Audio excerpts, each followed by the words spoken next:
National Herald case में आज प्रवर्तन निदेशालय यानी ईडी के द्वारा जो श्रीमती सोनिया गांधी जी और श्री राहुल गांधी जी का नाम चार्जशीट में आया है। ये मामला दर्ज तब हुआ था जब मोदी जी की सरकार आई भी नहीं थी। अतः कांग्रेस पार्टी का इस पर राजनीति करने का आधार नहीं बनता है। नेशनल हेराल्ड केस में आज प्रवर्तन निदेशालय यानी ईडी के द्वारा जो श्रीमती सोनिया गांधी जी और श्री राहुल गांधी जी का नाम चार्जशीट में आया है, ये प्योरली एक टेक्निकल मामला है। कांग्रेस पार्टी को ध्यान रखना चाहिए कि इस विषय की शुरुआत 2012 में हुई थी और एक जनहित याचिका के द्वारा दिल्ली हाई कोर्ट ने अक्टूबर 2013 में इस केस की शुरुआत की थी। यानी ये मामला दर्ज तब हुआ था जब मोदी जी की सरकार आई भी नहीं थी। अतः कांग्रेस पार्टी का इस पर राजनीति करने का आधार नहीं बनता है।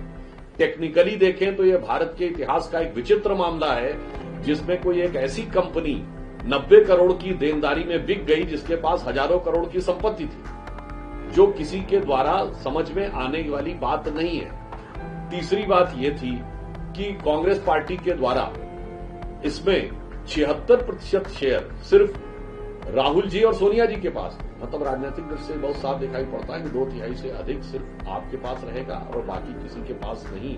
और मजे की बात यह है कि बाद में ये तय किया कि प्रकाशन बंद हो जाएगा और प्रॉपर्टी के बिजनेस में काम करेंगे। ये अपने आप में बड़ी विचित्र बात है।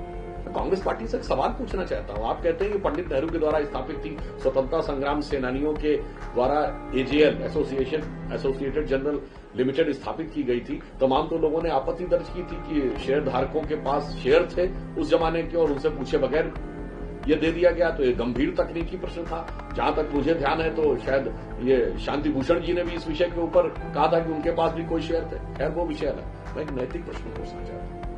कांग्रेस के लगातार 5-6 दशक तक सत्ता में रहने के बावजूद कांग्रेस के अनुसार स्वतंत्रता संग्राम सेनानियों को समर्पित पंडित जवाहरलाल नेहरू जी के द्वारा स्थापित ये तीनों अखबार इस कदर घाटे में कैसे चले गए कि वो बंद हो गए।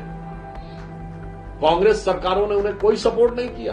बाकी तो छोड़िए, क्या कांग्रेस कार्यकर्ताओं ने भी सपोर्ट नहीं किया?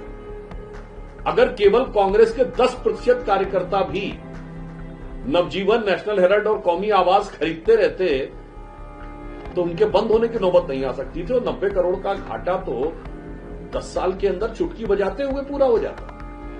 तो कांग्रेस से भी पूछना चाहता हूं, अंग्रेजी में नेशनल हेराल्ड, हिंदी में नवजीवन, जो उर्दू में कौमी आवाज को भी आपको ग्राहक नहीं मिल रहे थे। ये तो दिखाई पड़ रहा है कि लगता कांग्रेस के पदाधिकारियों और कार्यकर्ताओं की ही आस्था उनके इस जो दावे है कि स्वतंत्रता संग्राम सेनानी और कांग्रेस का भावनात्मक लगाव था, ये भावनात्मक लगाव कितना यथार्थ था ये इसका प्रमाण दे रहा है। या फिर लगाव उसकी संपत्ति से था, ना कि उसकी भावना से। इसलिए नैतिक और तकनीकी दोनों आधारों के ऊपर कांग्रेस के यह दावे बहुत खोखले, आधारहीन और दुर्भावना से प्रेरित तथा जांच की प्रक्रिया को प्रभावित करने के विचार से प्रेरित दिखाई पड़ता है।